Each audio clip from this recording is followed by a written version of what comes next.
Hello everyone, welcome to সঙ্গী সাথী পাঠশালা। আজকে আমরা ডিএলএড পার্ট 1 সেশন 2024-26 বেঙ্গলি বা বাংলা সিপিএস 1 নিয়ে আলোচনা করব।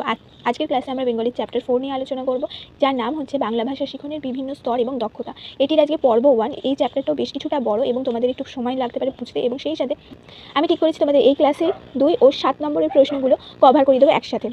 এই জন্য আমি চ্যাপ্টারগুলোকে দুটো করে পর্বে ভাগ করিয়ে দেবো। ইতিমধ্যেই তোমাদের ফার্স্ট ইয়ারের বেঙ্গলির দুটো চ্যাপ্টার হয়ে গেছে, চ্যাপ্টার 2 এবং চ্যাপ্টার 3। তোমরা সেগুলো অবশ্যই চ্যানেলে ভিজিট করে দেখে নেবে। প্রথম প্রশ্ন হচ্ছে, ভাষাগত দক্ষতার ধারণা বলতে কী বোঝো, অথবা শুধু দক্ষতা বলতে কী বোঝো এলে এখান থেকে কিছু অংশ লিখতে হবে। যদি দক্ষতা বলতে কী বোঝায় এটা আসে, তাহলে লিখবে দক্ষতা শব্দটির অর্থ হলো কোনো কর্ম সম্পাদনের জন্য প্রয়োজনীয় কুশলতা বা সামর্থ্য অর্জন করা। এইটুকু লিখলে দক্ষতা হয়ে যাবে। কিন্তু যদি বলে ভাষাগত দক্ষতার ধারণা বলতে কী বোঝো, তখন আমাদেরকে লিখতে হবে দক্ষতা শব্দটির অর্থ হলো কর্ম সম্পাদনের জন্য প্রয়োজনীয় কুশলতা বা সামর্থ্য অর্জন। তাই ভাষাগত দক্ষতার অর্থ হলো ভাষা ব্যবহারমূলক কর্ম সম্পাদনের জন্য প্রয়োজনীয় সামর্থ্য বা কুশলতা অর্জন, অর্থাৎ কীভাবে ভাষা নিপুণতার সঙ্গে ব্যবহার করা যায় তার চর্চা করাকে ভাষা দক্ষতার ধারণা বলা হয়েছে। অর্থাৎ কি, আমরা যে ভাষা ব্যবহার করছি সেই ভাষাটা যথার্থভাবে ব্যবহার করতে গেলে আমাদের যে চর্চার আবশ্যিকতা হয়, সেই সামর্থ্য অর্জনটাকে আমরা কি বলছি, ভাষা দক্ষতার ধারণা বলছি। এরপর 2 নম্বর প্রশ্ন হচ্ছে, ভাষা ব্যবহার বা ভাষা শিক্ষার জন্য কোন কোন দক্ষতার বিশেষ প্রয়োজন। এই প্রশ্নটা কিন্তু বারবার আসে। ভাষা ব্যবহার বা ভাষা শিক্ষার জন্য 4টি দক্ষতার বিশেষ প্রয়োজন। এগুলি হলো শ্রবণ দক্ষতা, কথন দক্ষতা, পঠন দক্ষতা ও লিখন দক্ষতা। অর্থাৎ শ্রবণ হচ্ছে কানে শুনে আমাকে বুঝতে হবে কে কী বলছে, কথন হচ্ছে আমি বলতে পারছি কিনা, পঠন হচ্ছে লিখিত বস্তু সেটা পড়ে বুঝতে হবে কি বলা হয়েছে, এবং লিখন দক্ষতা আমি লিখছি অন্যকে বোঝানোর জন্য। নম্বর প্রশ্ন, গ্রহণধর্মিতা ও প্রকাশধর্মিতার ভূমিকা কি ভাষা পঠনের দক্ষতার বিকাশে, অথবা ভাষা পঠনের দক্ষতার বিকাশে গ্রহণধর্মিতা ও প্রকাশধর্মিতার ভূমিকা কি।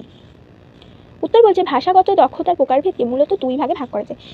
এগুলি হলো গ্রহণধর্মিতা, যার অন্তর্ভুক্ত হলো শ্রবণ ও পঠন। গ্রহণ মানে কি, আমরা কোনো কিছু অন্যের কাছ থেকে সেটা গ্রহণ করছি, নিজের কাছে নিচ্ছি। সেইটা একমাত্র আমরা যদি শুনি, কারোর থেকে শুনলে আমরা তার থেকে সেই শোনা যে কথাটা সে বলছে সেই শুনে আমরা কিছু তার থেকে নিচ্ছি, কোনো জ্ঞান নিচ্ছি বা কোনো কথাটা জানতে পারছি, আবার পড়েও আমরা জানতে পারি। এটাই হচ্ছে শ্রবণ আর পঠন, এটাকেই একত্রে আমরা কি বলি, গ্রহণধর্মিতা। এখানে গ্রহণধর্মিতার প্রধান 2টি কাজ হলো যা বলা হয়েছে তা বোঝার ক্ষমতা এবং লিখিত ভাষাকে পাঠের মাধ্যমে অনুধাবন করা বা বোঝার ক্ষমতা। আবার প্রকাশধর্মিতা মানে হচ্ছে কি, আমরা কিভাবে অন্যের কাছে সেটাকে প্রকাশ করতে পারছি বা বলতে পারছি বা জানাতে পারছি। কি, কথন ও লিখন। প্রকাশধর্মিতার অন্তর্ভুক্ত 2টো বিষয় হচ্ছে কথন, বলতে পারবো, এবং লিখে অন্যকে বোঝাতে পারবো। এখানে প্রকাশধর্মিতার প্রধান 2টি কাজ হলো কথনের মাধ্যমে অথবা বক্তব্যের মাধ্যমে কোনো বিষয়কে প্রকাশ করার ক্ষমতা অর্জন করা, আবার কোনো বক্তব্যকে লিখিত ভাষায় যথার্থভাবে প্রকাশ করার ক্ষমতা অর্জন করা। 4 নম্বর হচ্ছে, ভাষাগত দক্ষতা অর্জনের ক্ষেত্রে শ্রবণ দক্ষতা বিকাশের প্রয়োজনীয়তা উল্লেখ করো। এই প্রশ্নটাও অনেক সময় 7 নম্বরের পার্ট প্রশ্নতে হিসাবে আসতে পারে, 3 অথবা 4-এ, আবার 2 নম্বরের প্রশ্নতেও আসতে পারে। উত্তরে বলছে, ভাষাগত দক্ষতা অর্জনে শ্রবণ দক্ষতার ভূমিকা কী। ভাষাগত দক্ষতার বিকাশের জন্য শ্রবণ দক্ষতা একটি গুরুত্বপূর্ণ দিক পালন করে। কী দিক পালন করে? শ্রবণের মাধ্যমে শিক্ষার্থীরা ভাষার উচ্চারণগত বৈশিষ্ট্য সম্পর্কে অবহিত হয়, বক্তব্যের মধ্যে প্রয়োজনীয় ও অপ্রয়োজনীয় অংশ বুঝতে পারে। শ্রবণ কৌশলকে প্রয়োগ করে তার বোধগম্যতা বাড়ানো যায়। অর্থাৎ শ্রবণ করছে, সেই শুনে মানুষ বুঝতে শেখে কী বলা হচ্ছে। শ্রবণ দক্ষতার সঙ্গে মনোযোগ ও সক্রিয়তার সম্পর্ক বুঝতে পারা যায়। শ্রবণ যদি ভালো করে সে শোনে, তাহলে মনোযোগ বাড়বে এবং সে সক্রিয় হয়ে উঠবে, তার শ্রবণ ইন্দ্রিয় সক্রিয় হয়ে উঠবে, তার মনোযোগ আকর্ষণ করতে পারবে। এটাই হচ্ছে বক্তব্য। শ্রবণ যদি ভালো না হয়, তাহলে আমরা উচ্চারণগত বৈশিষ্ট্য ত্রুটি থেকে যাবে। 5 নম্বর হচ্ছে, শ্রবণ দক্ষতা বিকাশের ক্ষেত্রে কোন কোন সমস্যাগুলির সম্মুখীন হতে হয়। প্রথম হচ্ছে, শ্রবণ দক্ষতা বিকাশের ক্ষেত্রে যে সমস্যাগুলি বাধা হয়ে দাঁড়ায় তা হলো শ্রবণ দক্ষতা অন্তরায় হয়ে দাঁড়ায় অসচেতনতা ও ধৈর্যের অভাব। শিক্ষার্থীরা কোনো পাঠে সচেতন না হলে, তার মধ্যে তার ধৈর্যের অভাব হলে, ধৈর্য সহকারে কোনো কিছু শোনার মনোযোগ এর অভাব ঘটলে শ্রবণ দক্ষতা ত্রুটি হয়। 2, শিক্ষকের পাঠদানের কৌশল আকৃষ্ট না করলে শিক্ষার্থী সেই বিষয় শুনতে আগ্রহ হারিয়ে ফেলে। তাই আকর্ষণীয় ও সহজ সাবলীলভাবে শিক্ষার্থীদের সামনে পাঠ উপস্থাপন করতে হবে। যদি শিক্ষকের সেই বিষয়বস্তুর প্রতি যথেষ্ট দক্ষতা না থাকে এবং তার পাঠ উপস্থাপন আকর্ষণীয়, সহজ, সাবলীল না হয়, তাহলে শিক্ষার্থীরা কিছুতেই কোনো কথা শুনতে রাজি থাকবে না, ফলে তাদের মধ্যে শ্রবণ দক্ষতা বিকাশও ঘটবে না। তৃতীয়ত, শিক্ষক অথবা যে বক্তব্য রাখছে তার বক্তব্যে যদি ত্রুটি বিচ্যুতি থাকে, তার বক্তব্য যদি উচ্চারণগত স্পষ্টতা না থাকে, অশুদ্ধ উচ্চারণ হয়, তাহলে বিকাশের ত্রুটি স্বাভাবিক। যদি যে শিক্ষক পড়াচ্ছে সে যদি স্পষ্টভাবে উচ্চারণ না করে, সে যদি কথার মধ্যে অশুদ্ধ উচ্চারণ করে, তার যদি উচ্চারণগত ত্রুটি থাকে, তার যদি কথা বলার বক্তব্যের মধ্যে আঞ্চলিক দোষ দেখা যায়, তার মধ্যে যদি তোতলানোর ভাব দেখা যায়, তাহলে শিক্ষার্থীর মধ্যেও সেটি স্বাভাবিকভাবে বিকশিত হবে, তার মধ্যে ত্রুটিগুলোই বিকশিত হবে। 6 হচ্ছে সুন্দর কথা বলার বৈশিষ্ট্যগুলি আলোচনা করো। সুন্দর কথা বলার বৈশিষ্ট্যগুলো হলে স্পষ্টতা, মানে স্পষ্টভাবে স্পষ্ট উচ্চারণ সহকারে আমাকে কথাটা বলতে হবে। শ্রবণযোগ্যতা, শ্রবণযোগ্যতা বলতে এমনভাবে বলতে হবে যেটা শুনতে ভালো লাগছে। বাকপটুত্ব, বাকপটুত্ব একটি গুণ, যে বাকপটুত্ব না থাকলে কেউ কারোর কথা শুনতে রাজি থাকে। যে স্বতঃস্ফূর্ততা, স্বতঃস্ফূর্তভাবে কথাগুলো বলতে হবে, যেন না মনে হয় যে কথাগুলো অত্যন্ত ভেঙে কষ্ট করে বলতে হচ্ছে। কার্যকারী, এমন কথা বলতে হবে যেগুলো কার্যকারিতা আছে, যেগুলো একটি অর্থ বোঝায়, যেগুলো কাজে লাগবে। 7 নম্বর প্রশ্ন, কথন দক্ষতা বিকাশে যে কোনো গুরুত্বপূর্ণ 4টি প্রয়োজনীয়তা উল্লেখ করো। কথন দক্ষতা বিকাশের ক্ষেত্রে গুরুত্বপূর্ণ 4টি প্রয়োজনীয়তা হল: 1. মনের ভাবকে সুন্দর সাবলীলভাবে সহজ সরল রূপে প্রকাশ করতে শেখা। কথন দক্ষতা তোমার মধ্যে বিকশিত হলো মানুষ অতি সহজ সরলভাবে অতি সাধারণ কিছু শব্দ বাক্য প্রয়োগ করে নিজের মনের মধ্যে কী চলছে সেটা ভাষায় প্রকাশ করতে পারে। 2. সুন্দর শব্দবন্ধন ব্যবহার করতে শেখা। 3. রুচিশীল ভাষা ব্যবহার করতে শেখা। 4 হচ্ছে নির্ভুল উচ্চারণে ভাষা ব্যবহারের দক্ষতা অর্জন করা, যে ভাষাটা নির্ভুল উচ্চারণ সহকারে ভাষাটা ব্যবহার করতে শিখবে সে। এছাড়াও হচ্ছে ব্যাকরণের রীতি মেনে শব্দ প্রয়োগে অভ্যস্ত হওয়া, ভাষা প্রয়োগে স্পষ্টতা আনা। 8 নম্বর প্রশ্ন হচ্ছে কথন দক্ষতা বিকাশের প্রধান ত্রুটিগুলি কী কী? কথন দক্ষতা বিকাশে বেশ কিছু ত্রুটি লক্ষ্য করা যায়, সেগুলি হলো নাকি সুরে কথা বলা, অনেকে নাকি করে কথা বলে, সেটা তোতলানো। এর অনেক রকমের কারণ থাকতে পারে, কিছু ক্ষেত্রে এই দুটি ক্ষেত্রেই অনেক ধরনের কারণ থাকতে পারে।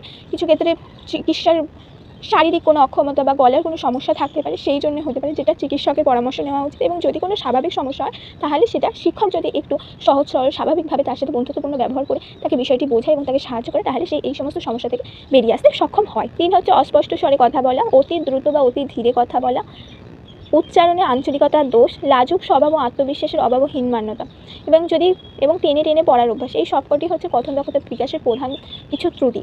9 হচ্ছে ভালো কথাবার্তা শেখানোর যে কোনো 4টি কৌশল আলোচনা করো। শিক্ষার্থীকে যথার্থভাবে নিজের প্রকাশ কৌশল বা প্রকাশ দক্ষতাকে বৃদ্ধির জন্য অনেকগুলি কৌশল অবলম্বন করা যায়। যেমন হচ্ছে সরব পাঠ, শ্রেণীকক্ষে পাঠদানকালে শিক্ষার্থীদের সরব পাঠে উৎসাহিত করতে হবে, এতে শিক্ষার্থীদের উচ্চারণের যথার্থ হচ্ছে কিনা সেটা বোঝা যাবে, প্রয়োজনে সেগুলো সংশোধন করা যেতে পারে। এই জন্য সবসময় ছোটো বাচ্চাদেরকে সরব পাঠ মানে জোরে পড়তে বলা হয়, যাতে শিক্ষক শিক্ষিকারা শুনতে পায়। 2 হচ্ছে আলোচনায় অংশগ্রহণ, আলোচনা পদ্ধতিতে কোনো পাঠদান করলে সেই পাঠদানের সময় সে কোন ধরনের ভাষা প্রয়োগ করছে, তাতে কোনো অসঙ্গতি অসংলগ্নতা আঞ্চলিক ভাষার ব্যবহার আছে কিনা তা লক্ষ্য করা যায় এবং প্রয়োজনে তা সংশোধনও করা যায়। 4 ছবি দেখে কোনো ঘটনার ব্যাখ্যা করতে হবে, ছবি দেখে কোনো ঘটনার ব্যাখ্যা করতে দিলে তার প্রকাশ কৌশলগত দক্ষতা বৃদ্ধি পাবে, সেই সাথে তার কথনের ত্রুটিগুলিও লক্ষ্য করা যাবে। 4 হচ্ছে সাধু চলিত রীতির ব্যবহার, কথা বলার সময় বা লেখার সময় শিক্ষার্থীরা যদি সাধু চলিত ভাষার সংমিশ্রণ করে কথা বলে, তাহলে সেক্ষেত্রে একটা ত্রুটি দেখা যায়। এটা যেমন ব্যাকরণগত একটি ত্রুটি, সেই সাথে কথার মধ্যে সাধারণ একটা কথার মধ্যে হঠাৎ করে যদি সাধু ভাষায় কথা বলতে হঠাৎ করে চলিত ভাষা ব্যবহার করে, তাহলে সেটা অবশ্যই একটি সমস্যা, এবং সেই বিষয়ে শিক্ষককেই লক্ষ্য রাখতে হবে এবং সেই বিষয়গত রীতি সম্পর্কে তাকে যথার্থ ধারণা দিতে হবে। 10 নম্বর প্রশ্ন, কথন দক্ষতা অর্জনের ক্ষেত্রে কথককে কোন বিষয়ের প্রতি দৃষ্টি রাখতে হয়? কথন দক্ষতা 3টি ভাগ রয়েছে। প্রথম ভাগে আমরা যান্ত্রিকতা দেখি, যেখানে উচ্চারণ, ব্যাকরণ, শব্দভাণ্ডার, নির্ভুল প্রয়োগের দিকে খেয়াল রাখতে হয়, ভালো করে স্পষ্ট উচ্চারণ করতে হয়, ব্যাকরণগত দিক খেয়াল রাখতে হয় এবং নিজের শব্দ ভাণ্ডার প্রয়োগ করে সুন্দর এবং সাবলীল শব্দ চয়ন করতে হয়, যাতে শুনতে শ্রুতিমধুর হয়। সেই সাথে নির্ভুল প্রয়োগের দিকেও খেয়াল রাখতে হবে। দ্বিতীয় পর্বে তথ্য এবং বার্তার আদান প্রদানের কথা বলতে হবে এবং কোন কথাটি বলতে হবে, কোন কথাটি বলতে হবে না এবং কীভাবে বিষয়টিকে বোঝানো যাবে সেই বিষয়ের উপর লক্ষ্য রাখতে হবে। দ্বিতীয় পর্বে সামাজিক ও সাংস্কৃতিক নিয়ম নীতি সম্পর্কেও ব্যবহারকারী জ্ঞান থাকা প্রয়োজন।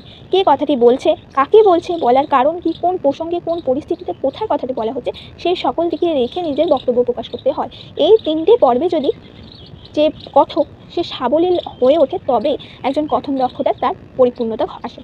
এই ছিল আজকে আমাদের 10টা প্রশ্ন, যেগুলো আমরা এখানে আলোচনা করলাম। এই চ্যাপ্টারটির বাকি যে প্রশ্নগুলি আছে সেগুলো নিয়ে আলোচনা করব। ইতিমধ্যে আমরা বাংলা 2টো চ্যাপ্টারের গুরুত্বপূর্ণ প্রশ্নগুলি আলোচনা করে দিয়েছি, যেগুলো চ্যানেলে আছে, অবশ্যই সেগুলো ভিজিট করে দেখে নেবে।